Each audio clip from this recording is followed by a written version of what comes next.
In the market for shards? I've got plenty weighing down my pack. I have to get rid of them. They belong to my wife, and she wants them back.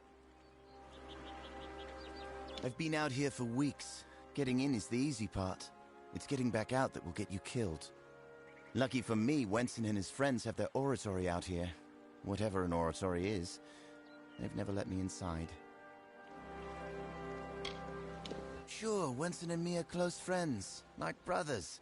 And he doesn't mind at all if I camp outside the oratory here. Just so long as I clean up my mess.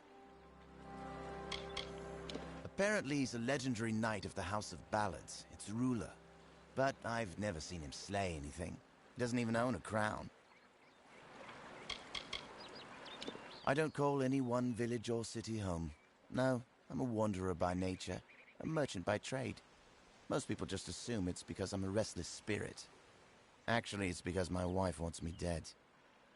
If the two of you ever meet, don't tell her you found me. Please. She's terrifying.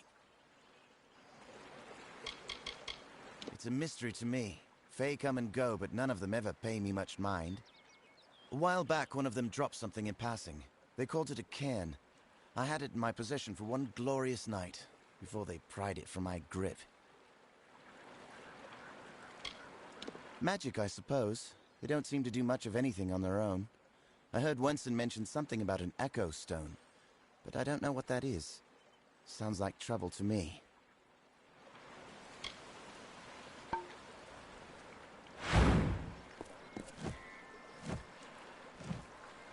As always, I am at your service. Anything I can take off your hands, and then sell to someone else at double the price?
mortal? Is this Wenson's idea of humor? Well, you look hardy enough. Won't botch the tale of Bloody Bones too badly, I suppose. Still, I'm curious as to how Hallam expects you to bring me back from the edge of the Great Cycle. But that's his problem, not mine. They are Almain, settlers from the west, searching for a place to plant their flag. Poor creatures. I've never seen such terrible luck. Camped just outside Uduath, right in Bloody Bones' warpath. Better they had cut their own throats. A kinder fate. I've always known my place has been among the heroes of the court. What other outcome could there be for one so deserving of adoration?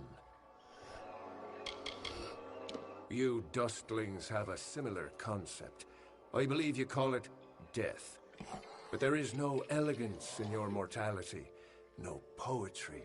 Those of my kind perish, only to have their magic pass on into the Great Cycle, where it returns in kind, reborn into a world that welcomes such new beginnings.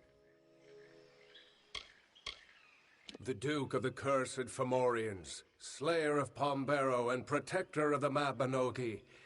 But you may call me brother. I have fought with the lords and ladies of the Court of Enchantments for 3 seasons. My skills with the blade, and in the bed, know no equal. A close companion he was, a true brother in your mortal understanding of the word. I trusted him, I had to, as he played such a vital role in my most memorable song. Is there any other way to view the warrior who saves your life time and again? Let me be truthful with you, Dustling. I've never seen Bloody Bones act so erratically. He cares nothing for the story, as if he craves a different outcome. Instead of spiriting away a young mortal maiden, he took an entire camp. Men, women, children. It's mad, and certainly not part of the tale. And I thought this ballad couldn't get any worse, considering my impending demise. Well, let's get this over with, shall we? Onward!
So the witch was right. Help has come from Safarara the Fair, who flounders in the puddles of Uduath. Such a champion should never lose his way, not in his own song. You, new knight, leave now, forsaking the last prisoners, and I will share with you my knowledge. How I came to change things. Stay, and you'll have nothing but corpses.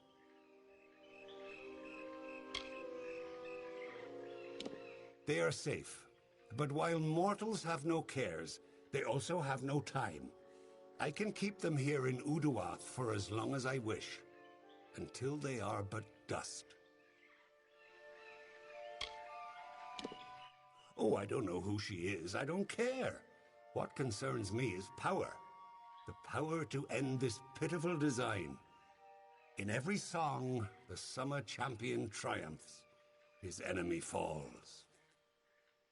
How long has this been the way of the telling? This existence. It is not a life. It is not a death. It is a snare in which I have struggled for centuries.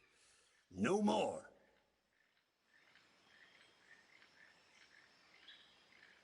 That's true. My intent was never to do harm. All I want, all I have ever wanted was love. Not to be alone in my eternal grief. Fine. The prisoners are free to go. But you shall take their place. You shall be Bloody Bones' new desire.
Well done, Sagwell.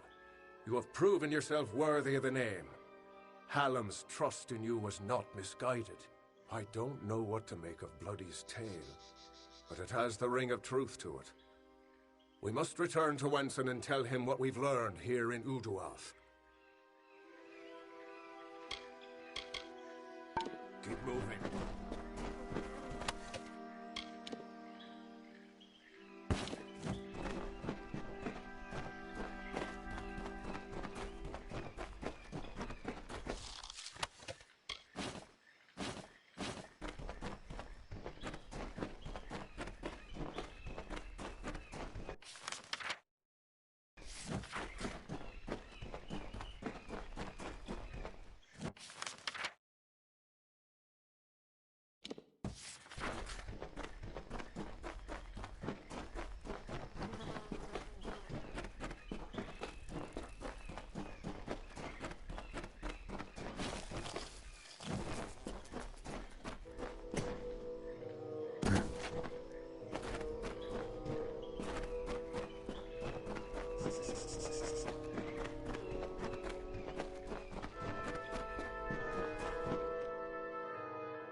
hero returns. I am relieved to see you well. What is happening? First Sagril, and now Bloody Bones. These are shocking developments. Listen, Hallam and I have been discussing what transpired in Uduath. You are needed for a very special quest, a song of your very own. You must travel to the home of Tenwa, also known as the Librarian. It is an important journey, not without its perils. I know little about the Librarian, only that she and Hallam have spent many seasons studying the ebbing tides of magic and how best to preserve our ballads. She is an odd creature, quite aloof and reclusive. From what I've heard, she enjoys the scholarly arts of men with all their brittle, ink-stained quirks. Do not rouse your mortal worry for Hallam. He has left the court seeking answers to our many questions. He will return in time. If someone is corrupting the songs of this great house, Hallam will find them. He is the storyteller, and he knows our ballads better than anyone. Go to Tenwa's cottage in Haxi. She will be waiting for you. Retrieve a ballad from her collection of fey cairns. It is called The Hero and the Maid. Bring it to me, and guard it with your life. Its worth cannot be measured. The library is a collection of special lore stone called cairns, in which are kept the greatest of summer court ballads. As long as they are safe, so too are our songs. The library was not Lord Issa's idea, but the inspiration of Hallam the White. He created the cairns and cast the spell that protects them. The world is changing. Everyone knows it, even if some choose not to accept it. Even as summer court magic weakens, our library of lore will remain strong. I do not speak of magic with a knowing tongue, but I do know that the persistence of fey songs is eternally linked to the enchanted lore stones in which they exist. When mortals began to use magic to create, change, and even destroy their own lore stones, it was decided that the ballads of the Summer Court needed better protection. The cairns are a new kind of lore stone, Hallam's way of keeping outside influence from affecting our stories, from corrupting them as the days pass and seasons transpire. Her cottage stands in the gap between Yolvan and Haxi, southeast of here. It is an isolated spot, safe. Tenwa is expecting you.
Welcome. Do come in. You must forgive my lack of hospitality. The Maid of Windermere and her minions have left me in a bit of a situation. Creth and Airmer could offer no remedy, but perhaps your mortal ingenuity will prevail where others have failed. The Great Collection was commissioned by Lord Issa himself, but it was Hallam the White who championed its creation and who crafted the Fey Cairns. As long as the library and its many cairns remain, the songs of summer will have a place in this world, being sung again and again for an eternity. Surely you know the songs of Sir Creth and Sir Airmer, faithful friends and knight hands who recovered the Sword of Ryderk. Ah, but it's likely you know them from Two Knights and a Troll. That is certainly their most popular ballad. They were here only moments ago, and I sent them after the villain who did this. My hopes for rescue go with them. They were designed by Father Atair, a mortal, and I worked with Hallam the White to fashion the enchanted cairn shell itself. Quite a discovery they are. It took more than a season to conceive of, and then create the first working cairn, but it has been worth all my efforts. Our songs of summer are safe, for now. She is the Witch Magware, sworn enemy of our great house and Enchantress Supreme. She will do anything within her power to win the love of our brave King Wenson. As it is now, and as it has always been, she preys upon the wild and stupid to reach her goals. But something is different this time. She is growing ambitious. I am Tenwa, formerly a knight of the House of Ballads. Many seasons ago, I was asked to give up my post and come here to work on the Fey Cairns. Hallam has trusted me with protecting the catalogue of legendary summer feats. I guarantee that every song is sung as it should be. The Maid paid me a visit this past evening. She and her accomplice, Nyx the Troll, stole my most prized cairns. All that work, and for what? With what I know, I should have expected an attack. Even this imprisonment spell, it is the same she used in the Ballad of Two Knights and a Troll. I can't recall the counterspell, of course, as that cairn was stolen. You must get them back, mortal. All of them, especially the one you came for. It is a tale of what happens when one wishes to become something he has not. In this case, the subject of the song was Nyx the Troll, a loathsome, pitiful brute. As a jest, the Maid of Windermere enchanted Nyx into believing he was an ordinary man. He attempted to settle in a quaint mortal village to predictable disaster. When the knights Creth and Airmer arrived, they treated him like the man he longed to be. They challenged Nyx to a gentlemanly duel and slew him in fair combat. Her nearest lair is Sunder Caverns, where her minion Nyx makes his home. It is a craggy pit in Haxie, east. As in his ballad, Nyx ran when he saw Creth and Airmer arrive. He is clearly under the Maid's curse and may be doing her bidding. He ransacked the cottage and made off into the night, his gigantic arm piled high with Fey Cairns. My Fey Cairns. See you soon.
Well, well. You truly fit Hallam's description. It's nice to finally gaze upon the new Sagril. I am Sir Airmer. This is my companion, Sir Creth. Ah. Welcome to Sunder Caverns. If you've come in search of the Maid of Windermere, I must disappoint you. She's nowhere to be found. Oh, you wish to know about the storyteller? Ha! Not even I know the ballads of Hallam the White. His telling is the most secret of all, and he's worked hard to keep it so. Well, that being said, I have complete trust in his judgment, even about you. I am Sir Airmer at your service. My oath-bond brother and knight-hand Creth and I were the knights who returned the flaming sword of Rydark. I believe that there is no higher calling than the House of Ballads. We are all that stands between glory and complete anonymity.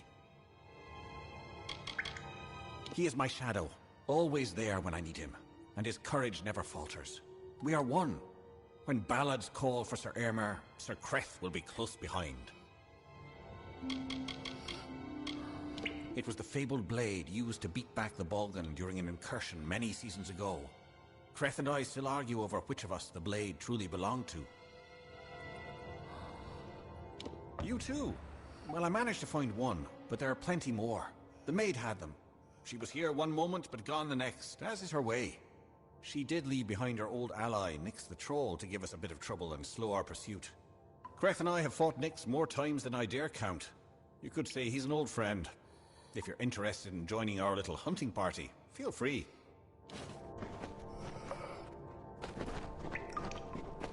Oh, don't bother me. I'm not your brother. Not yet. Fight well, and perhaps I'll look upon you with fresh eyes. It is no felt trick to find yourself one of the chosen few. It is not a jest or a game or a trifle. It is a responsibility to be undertaken with dread caution. No dustling has ever fallen in with the ranks of the court. So far, our banner has fallen. Irma and I have sworn allegiance to one another first and foremost. When his sword draws blood, mine is soon to follow. It has been so for seasons. My true name is Trek, and I am the first and only one to have acted in the role of Sir Kreth. He was the sternest of heroes. He had no taste for pageantry and decorum. Oh, I could kill him if I wished to, but that is not how the song is sung. Have you any other stupid questions? Goodbye.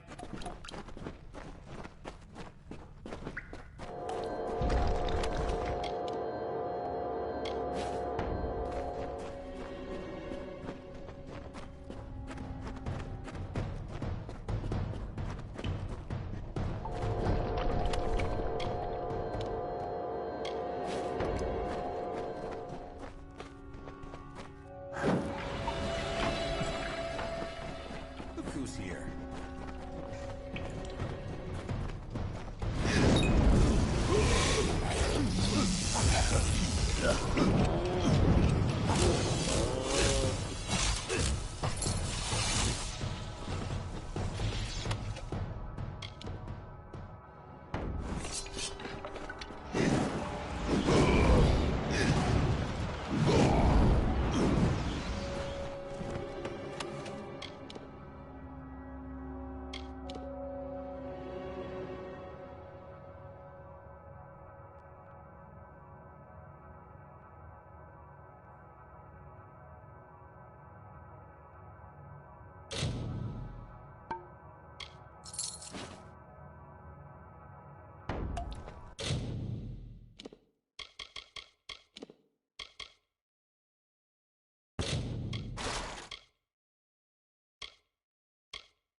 Keep looking.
Watch yourself.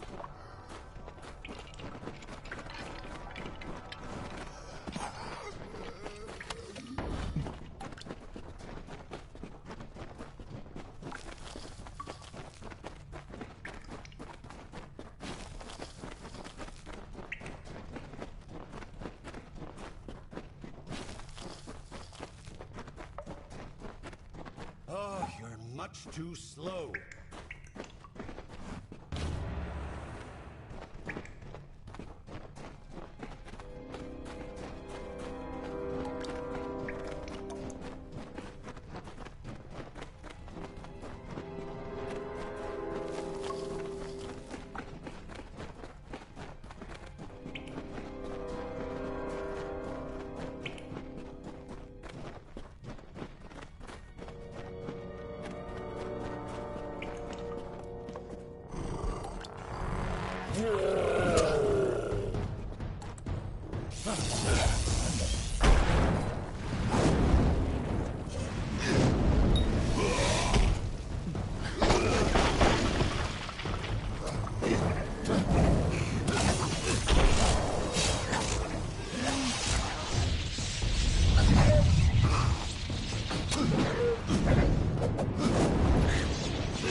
Your wits about you.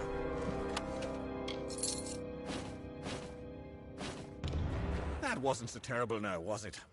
Still, I'm baffled as to why Nyx was outside Sunder Caverns. It was surely not to play his part in the coming ballad. There's more going on here than Creth and I are party to, and I want to know what. We'll speak again back at the House of Ballads. And Sagro, thank you. These are times of change, and we all must be on our guard. Goodbye.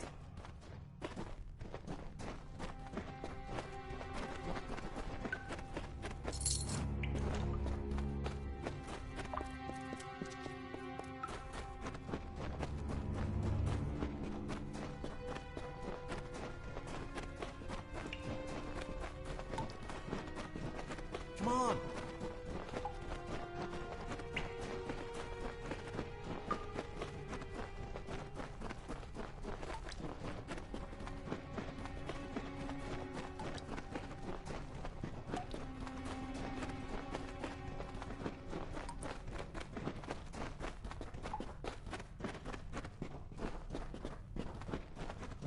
Pick up your boots and move.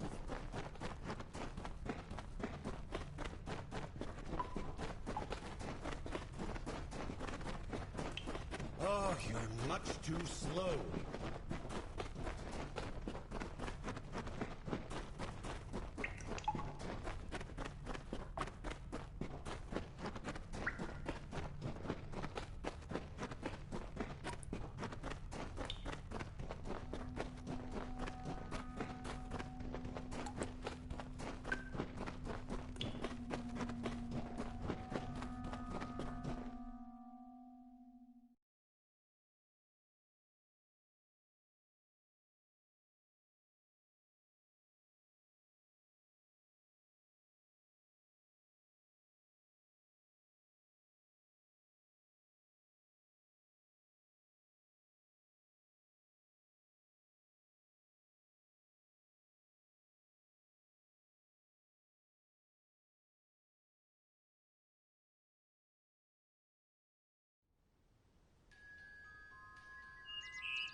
Excellent. But you've returned without the most important cairn of all.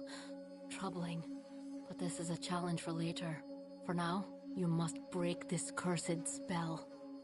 As you've no doubt noticed, those cairns are warded and will not reveal their secrets. They will, however, last an eternity. Perhaps even longer. I knew they would find Nyx. After all, it is their telling to deal with his maddening ways, even if that means slaying him time after time. Those cairns are like lore stones, but special.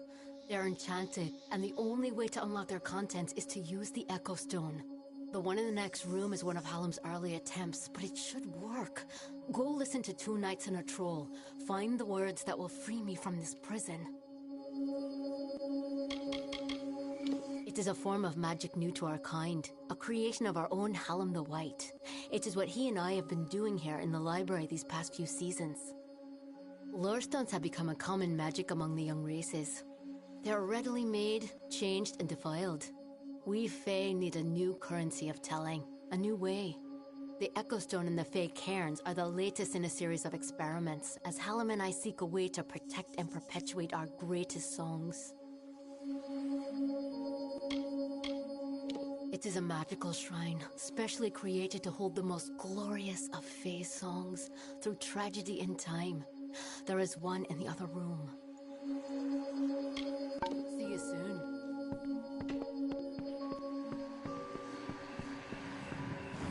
May the stone sing your song to the ages. May the breath of time remember you. Listen. Listen as the Echo Stone etches each ballad in memory.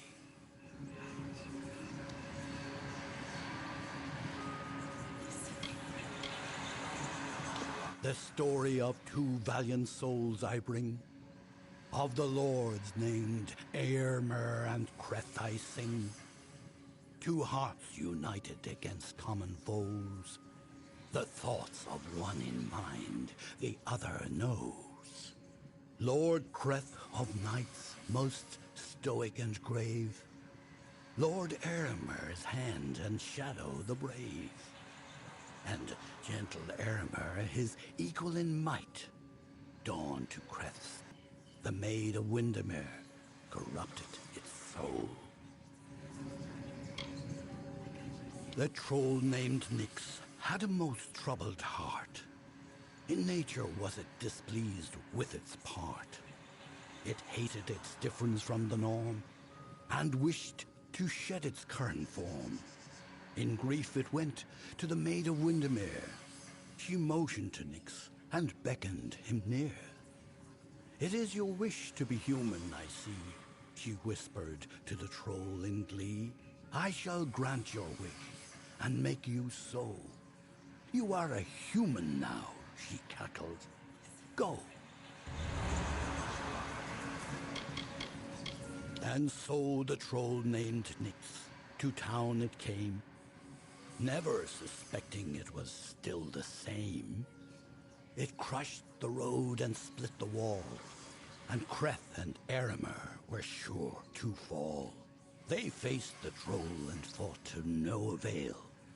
The wise knights knew what was wrong in our tale. The treacherous Maid of Windermere at play. We know in part what is wrong with this Fae. And so Lord Aermer shouted to Lord Creth, "Challenge this troll to a duel to the death." The troll still under the wicked Maid's spell, and was human, it thought, and all was well. Rampaged throughout the countryside in joy, treating all as toys. Lord Aermer slowly approached him and said, "If you are human, deal as such instead. Face us, if that is your fate. Duel us, and reveal the truth of your state." Then the troll and Fae did battle and fought. Alas, all was not as the troll had thought.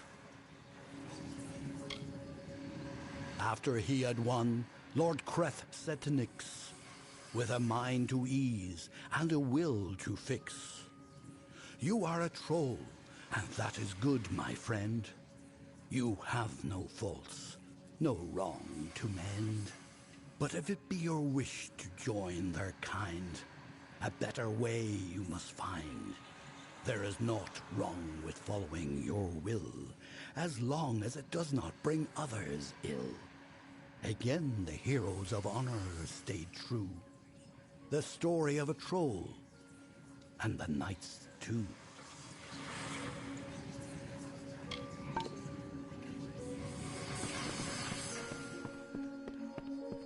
What is it? Did you discover the words to the counterspell?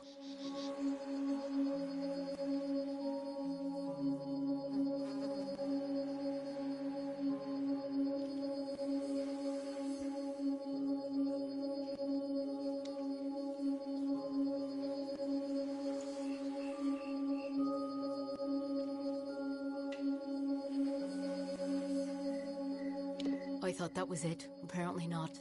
See you soon.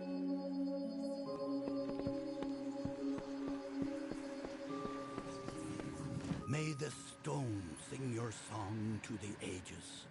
May the breath of time remember you. Listen. Listen as the echo stone etches each ballad in memory.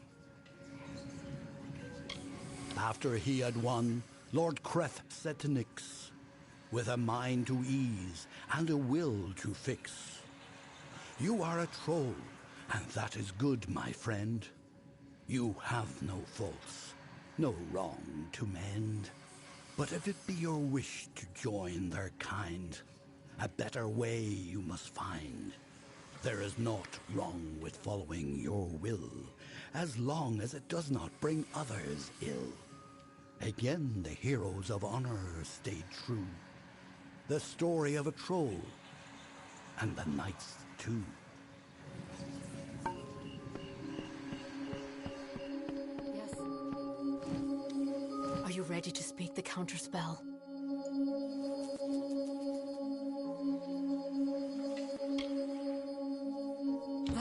That's it. Hear me, and don't forget a word. What Hallam feared is coming to pass.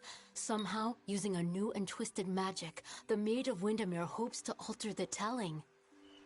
At this moment, she possesses the single most important song in our canon, the hero and the maid.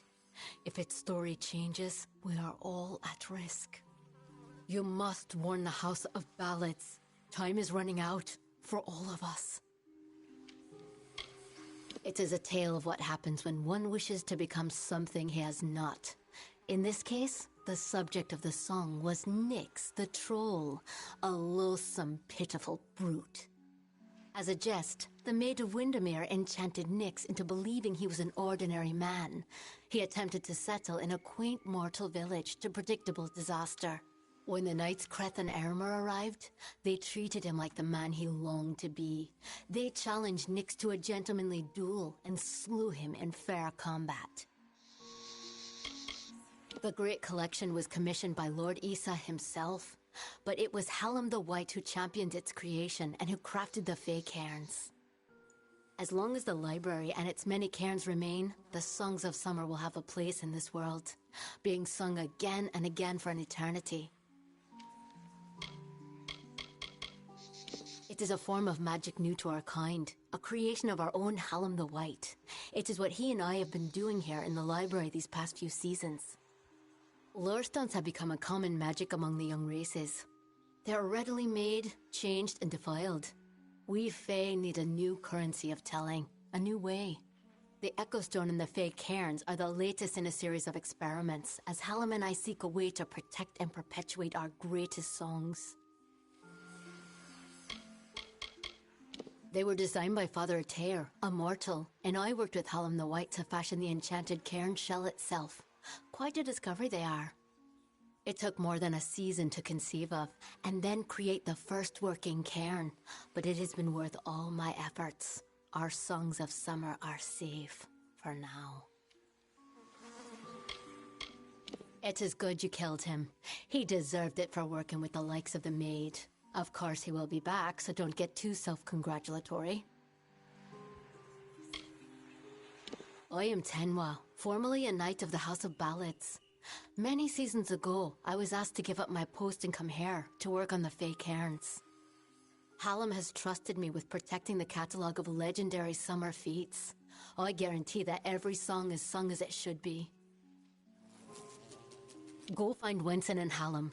It may already be too late. I will sing of you, my friend.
You may search the Empire 10 times over, but you will not find your beloved Wenson, nor his foolish court of enchantments. They, like you, are mine. Dream of me, lovely, for we shall be together soon. The time is coming.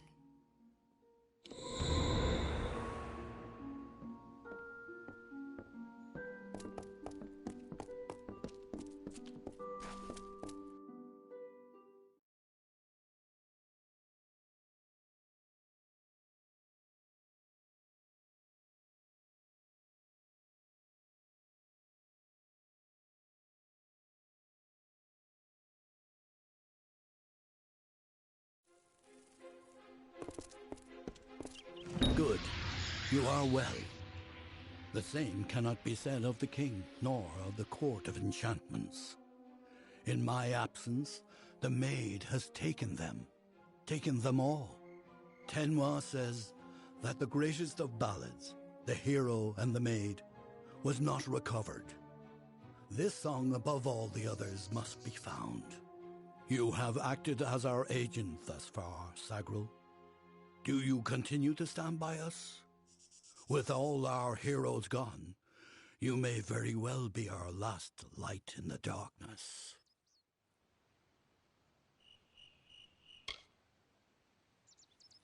In that ballad, King Wenson defeats the Maid of Windermere once and for all. He confesses his love to trick her into an embrace. It is close enough for him to strike. If the Maid is truly altering our ballads towards more favorable outcomes for her and her minions, then she could rewrite her own demise. She could avoid it altogether. You are no stranger to death, so you must have felt it. The fall of all magic. I have foreseen it for seasons, and as I am not one to stand by, I chose to act. With a small group of dedicated individuals, Fae and mortal alike, I set about preparing a way for the great songs of the Summer Court to find permanence. The cairns are the result of this effort. They are magic, but magic that will not fade. I knew I could count on you. In the face of uncertainty, your loyalty has proven steadfast. It is no use for us to combat the Maid of Windermere when we do not understand her new magic. There is only one man I know who might shed light on our ignorance. His name is Father Eter. He is a monk and an alchemist, and a trusted friend. Eter may have the answers we seek. It is the foundation of our great inheritance, the canon of stories celebrated by all the Summer Fae. In it begins our timeless struggle with the Maid of Windermere. Driven mad by our love for King Wenson, the Maid finally ensnares him with a spell of longing and retreats to her castle.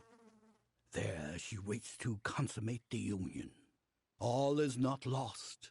Wenson fights the enchantment, inspired by his ardor for Bellmaid, his true beloved. Taking the Maid in his embrace, he slays her once and for all. I have known Eter for 40 seasons. He believes in his god's order, and I have learned to respect his beliefs. Aside from being a follower of Mitharu, Eter is the most skilled alchemist I have ever known. His wise gaze peers even deeper into the mysteries of life than mine. The creation of a new form of magic, a permanent magic, was a necessity for our kind. The rise of the mortal races coincides with our decline. Lore stones are a faulty method of remembrance, one that can be changed, destroyed. But the cairns, they are invulnerable to harm. They are forever. Father Eter watches over a small Almain mission in the southeast, St. Edric's. You will know it by the runes on the hill. Go, find Eter.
ain't exactly forthcoming with tasks for you, but I can jaw a bit.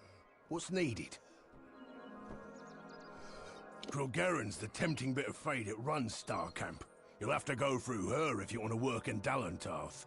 But she and I have worked more than a few jobs together. She trusts my judgment if she needs to.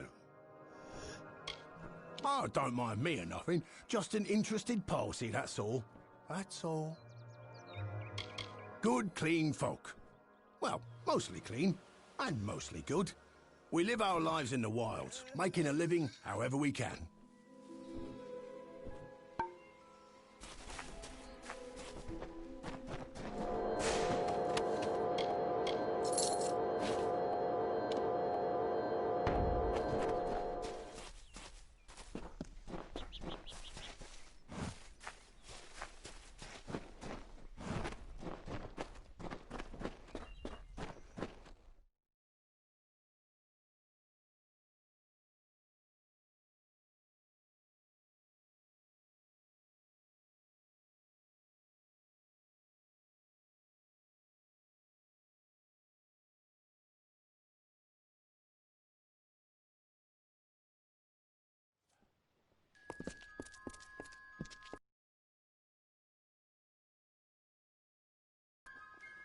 I have spent my years in Dalentarth learning to imitate the ways of the Fae. If you need to improve your ways of stealth, I learned all my skills from Grilgaren. The Fae are usually not forthcoming with their knowledge, but she seeks to help all. The woods are quiet here. We're far enough away from prying eyes, at least. The art of teaching stealth is no easy task. More than any other learning, it requires patience, for if you fail to learn, the effects can be disastrous. Once the stuff of legends and ballads, when walls and nations crumble, they'll still be singing of us.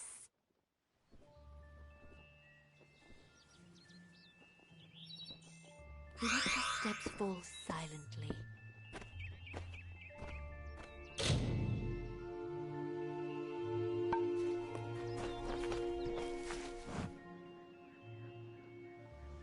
I have spent my years in Dalentarth learning to imitate the ways of the Fae. If you need to improve your ways of stealth, I can help.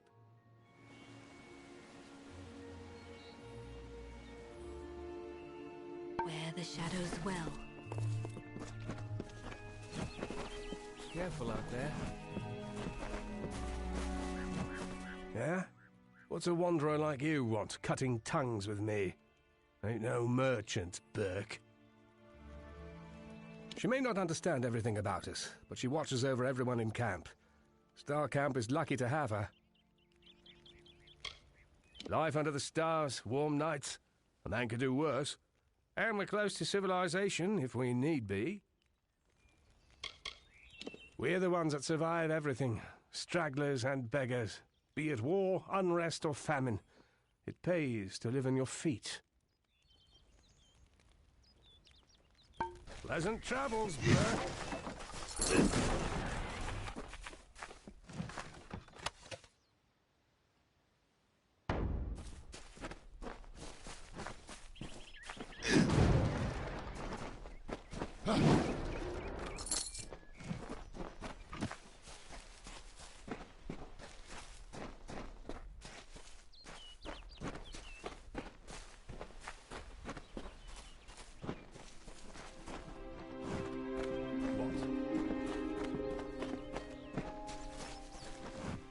Ain't no worries in Star Camp. Living free in the world with no master, save the Hierophant. But we make do. Grilgaren's toothsome, eh? For a Fae, I mean. Maybe I've been in the woods a bit too long. Place dedicated to the worship of Mitharu. The missionaries keep a peaceful life, but they've a few tensions boiling over there. These woods can be hard on us mortals, with the Fae trickery and like. I think we've managed a well bit for ourselves, however. The travellers are the way life should be for a bloke in these lands. Don't need a war to care about, or a bed to cry in. Go already. Careful out there.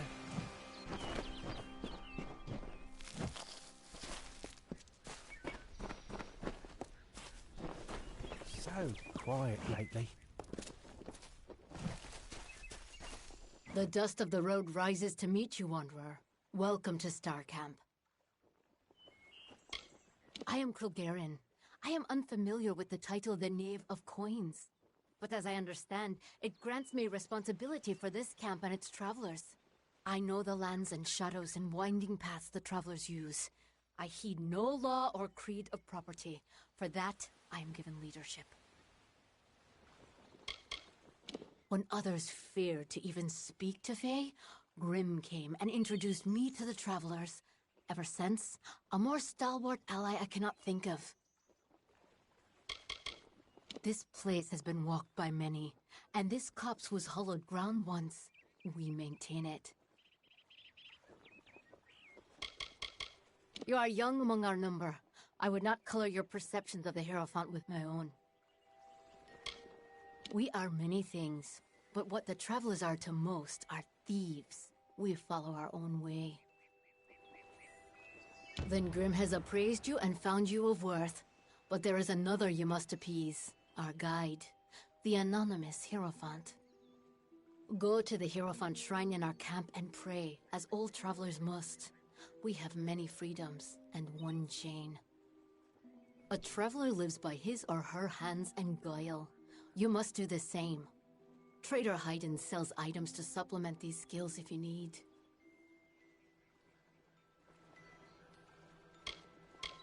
Travelers have clever hands, but they are useless without the Hierophant, whose eyes guide us, a gift upon which we've come to rely. To receive the Hierophant's visions, we are commanded to pray at their shrines, and there are many who readily comply. May the road rise to meet you.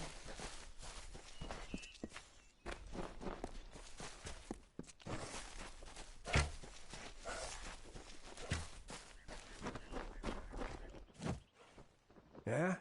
What's a wanderer like you want, cutting tongues with me? Ain't pleasant travels, Burke. What prays before me? An eddy in the river of fate, a cacophony in the song of Amalur.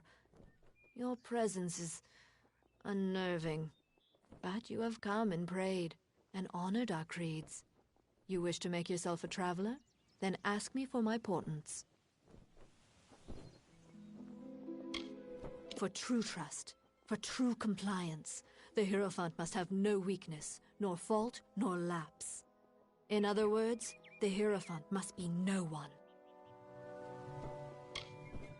The price to admit you is great. It will take 3 treasures to balance the burden. First, there is a noble Elfwig Grilrakas staying in Dyden Hill. Steal his medallion. Then, in the nearby mission, claim the pall of the dead Saint Edric's. The last are Drog's toothpicks. We have contacted their owner, Gunnar Frode, to buy the items, but you will steal them instead.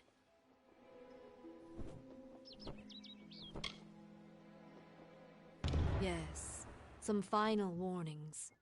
Elfwig Grilrakas is a fastidious man. He will not suffer an approach he can see. The pall of Edric lies in his tomb, which is under many eyes.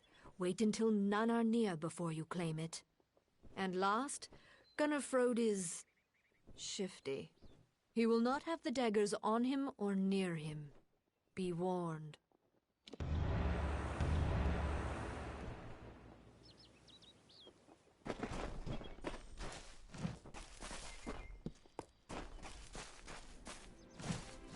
Always open for business when the road is your marketplace.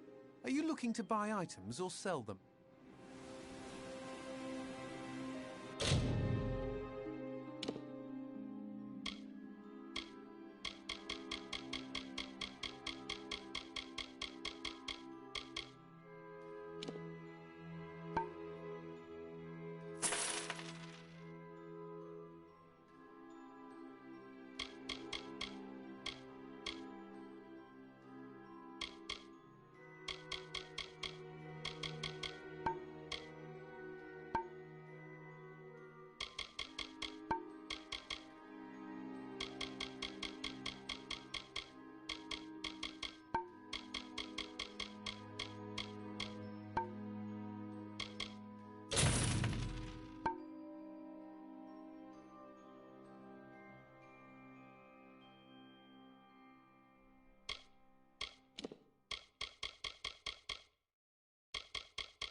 If you need another trade, then come and see Bernard.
Welcome to St. Edric's.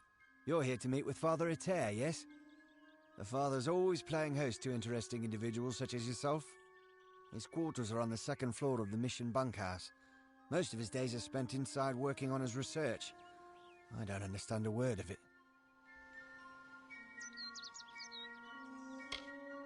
5 years in the swamps of Cluricon was enough to rid me of my lust for war. I was an impetuous youth, raised by the back of my father's right hand. But I found home here with the others. All we seek is a sliver of peace in this vast world. I know only what I've seen from this hill. The Fae are a wild race, inspired by the intimacy with the natural world. We at the mission marvel at this relationship. Occasionally Father Eter would play host to a visiting summer court Fae, but I know nothing of the meetings, except that many of the brothers frowned upon them.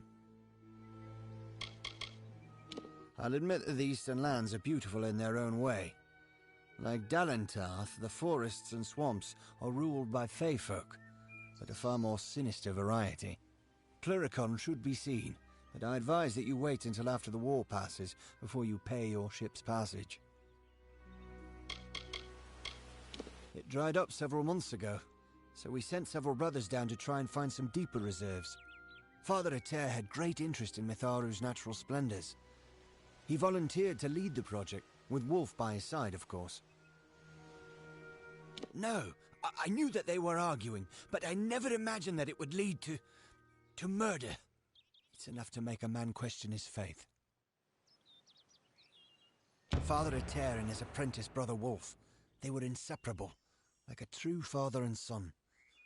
It was a shared love of alchemy that brought them together. But since their work repairing the village well, they've been acting tense, even hostile. Just this morning I saw Eter fetching water, but now he's gone. Mitharu save us all.